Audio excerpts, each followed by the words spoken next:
Salut à tous! On se retrouve aujourd'hui pour une petite vidéo qui va être un peu complexe pour certains, donc ça va intéresser surtout les gens qui ont un Odroid XU4.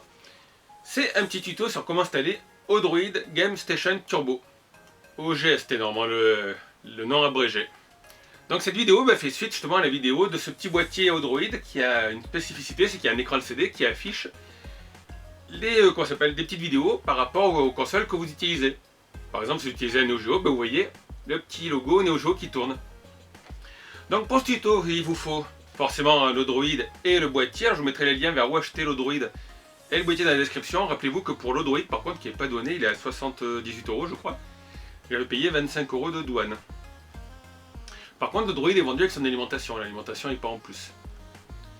Donc il vous faut ça. Il vous faudra bien sûr un clavier, une souris, un câble réseau Ethernet pour le connecter au boîtier, très important.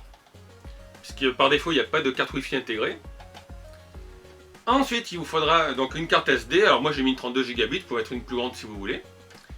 Et il vous faudra aussi une clé USB ou un disque dur externe sur lequel vous aurez déjà des ROM prêtes à être copiées dessus. Et un petit fichier texte qui comportera une URL que je vous donnerai après. Donc dans la description de la vidéo, vous trouverez aussi deux liens.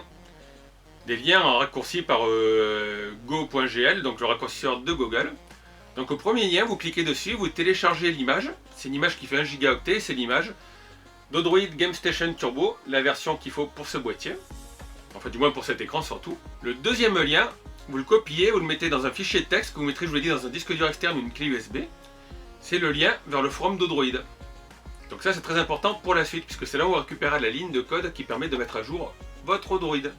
Donc vous allez télécharger l'image, comme d'habitude vous mettez une carte SD dans votre PC, vous utilisez etcher.io et puis vous copiez l'image d'Odroid Game Station Turbo sur la carte SD.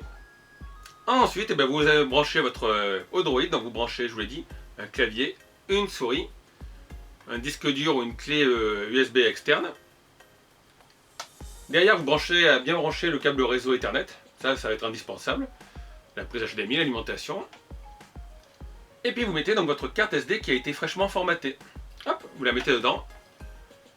On allume Odroid et puis on regarde la suite sur l'ordinateur. Donc si tout se passe bien, quand vous mettez votre carte SD dans la machine, vous avez ces petites lignes de code qui apparaissent, puis ça va prendre un peu de temps à charger. Voilà, vous allez avoir ce petit message, ou des fois directement Kodi qui se lance. Donc il y a Kodi qui se lance. La première fois en fait vous ne faites rien.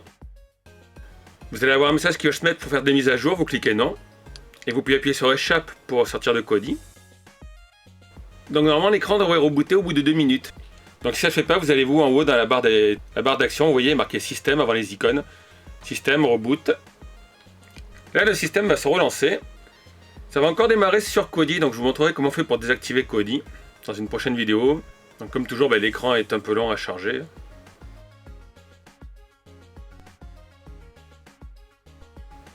Voilà, Kodi qui charge.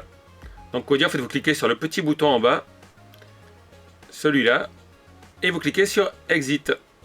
Alors ça vous le fermez, ça apparaît. Vous appuyez sur la touche échappe. Donc Exit, ne vous trompez pas. Des fois ça peut un peu de temps quand vous appuyez sur Exit. Ensuite vous avez le bureau qui apparaît. Donc maintenant ce que vous faites, en fait vous cliquez sur Mate Terminal. Voilà, ici vous tapez SU, entrée, password, alors vous tapez Odroid, ça apparaîtra pas à l'écran par contre. O-D-R-O-I-D. Vous voyez, il n'y a même pas une astérix ni rien, vous tapez entrée. Donc maintenant c'est ce que je vous ai dit avant que je vous montre ça en fait. Vous cliquez sur Place et vous allez trouver votre clé USB, votre disque dur. Donc moi c'est le disque dur Toshiba externe. Voilà, nouveau document texte. Je copie le lien. Copie. On ferme ça. On ferme ça. Donc vous allumez Firefox et en fait pourquoi vous copiez-collez le lien, c'est parce que par défaut le clavier n'est pas en AZERTY. Si vous tapez donc 2 points // voilà ça fait un point et 2 guillemets. Donc vous cliquez ici en fait Paste and Go.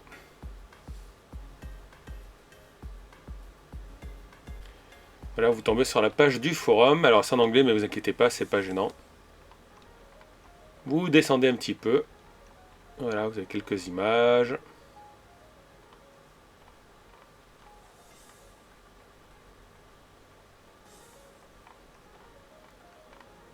Ici, First thing first, c'est écrit en rouge.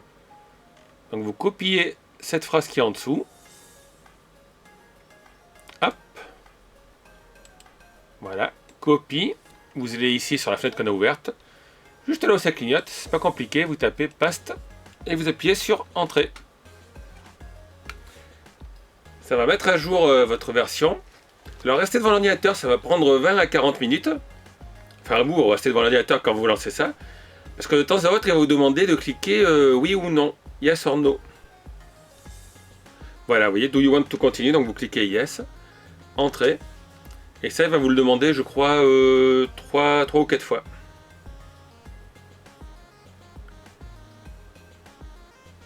Donc l'installation va dépendre en fait de votre vitesse. Alors vous voyez à droite en bas, vous avez la vitesse en kilobits par seconde et puis le temps restant. Il y a plusieurs parties qui s'installent. Donc moi ce que je vais faire c'est que je vous retire l'installation et puis je vous reprends après quand on arrive vers la fin de l'install.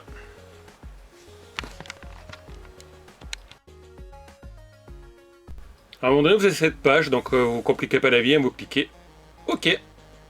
Puis ça repart encore pour l'installation. Quand c'est fini, ben vous avez là, voilà, un mode droid, donc vous cliquez ici pour fermer la fenêtre. OK, close terminal. Vous cliquez système, shutdown, restart.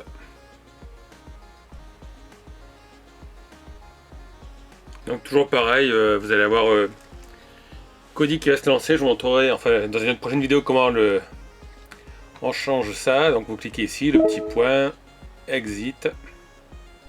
Voilà, donc ça maintenant c'est fait. On va configurer Odroid Game Station. Donc c'est toujours pareil. On ouvre la petite fenêtre noire, on tape le password, Odroid, entrée. On clique ici, Activate Console Kit Support. OK. Ça va installer en fait les vidéos dans les dossiers des ROM.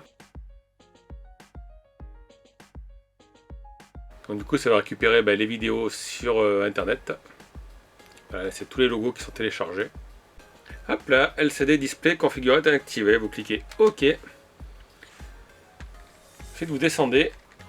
Alors quand vous arrivez à 11, vous ne pouvez pas aller plus bas, donc vous cliquez avec les flèches du clavier à droite. Voilà. Exit. Comme tout à l'heure. Vous cliquez Système, Shutdown, Restart. Donc maintenant ce qu'on va faire, c'est qu'on va aller dans Odroid Home. Il y a un dossier ROM. Votre clé USB, votre disque dur, moi c'est le disque dur que j'ai branché. Donc vous allez sur Place. Donc moi c'est Toshiba externe. Voilà, alors là c'est mes ROM Recalbox. C'est l'avantage d'avoir les ROM sur un disque dur à part. On va copier Mega Drive. On va copier Sonic et Knuckles. Copie, on va ici. Donc là c'est les ROM. Alors les ROM Sega sont là. Sega. Donc vous avez Genesis, voilà. C'est le nom de la Mega Drive aux États-Unis. Vous collez ici. Et là normalement c'est dû mettre les petites vidéos qu'on verra à l'intro. Voilà, c'est le logo qu'on verra sur l'écran du boîtier Odroid. Voilà, ça on peut le fermer, donc j'ai copié que 2 ROM pour l'instant. Vous cliquez sur Application, Game, Émulation Station. Donc ça va charger. Voilà, alors il faut configurer le joypad, donc c'est un joypad de Xbox 360. Cliquez un bouton. Alors du coup on va essayer, tiens, TurboGrafx. Alors normalement c'est PC Engine, mais là c'est la version américaine, donc ils ont marqué TurboGrafx. On va lancer Alien Crush. Et vous voyez sur le petit écran qui est marqué PC Engine Super CD-ROM System. Donc ça c'est pas mal. C'était l'intro qu'on avait sur la PC Engine. Voilà, j'espère que j'ai bien mis la caméra en face. Ouais, je vérifie. Ça paraît plus lumineux au milieu par contre. On va essayer une autre console. On va essayer l'Atari 7800.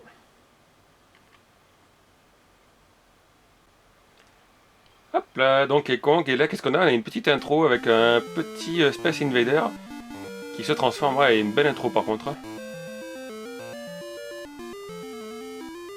Et le logo Atari. Voilà, alors par contre là je vous le montre, j'ai coupé au montage les autres fois. C'est un peu plus chiant que Recalbox, voilà. puisqu'il faut appuyer donc sur la hotkey, après il faut appuyer sur la touche A, il faut aller quitte RetroArch à la touche B, et à chaque fois on repasse, on a l'écran de Debian, puis voilà l'interface de multiplication qui recharge. Donc on va essayer quoi d'autre, tiens, Master System, on va mettre, j'ai pas mis 36 000 jeux, Alex Kidd forcément. Comme sur la vidéo de Mikos d'ailleurs, j'ai vu qu'il avait mis Alex Kidd aussi, pendant que je faisais le montage. Donc on a le petit logo Sega Master System. Voilà, ça c'est pas mal. Ensuite, donc Sega Genesis, c'est la Mega Drive, mais vous savez que c'est une version américaine, donc on a un nom en américain, Sonic et Knuckles. Hop, petite animation Sega.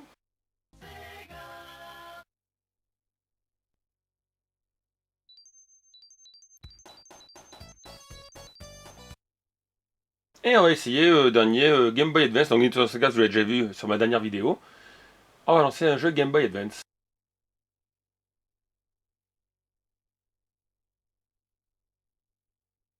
Hop là, et on a le petit logo Game Boy.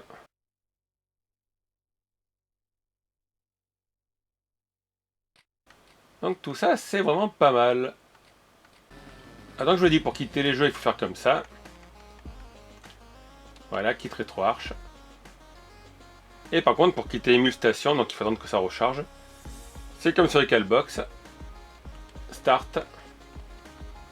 Quitte. Quitte Emulstation. Ready Kit, yes.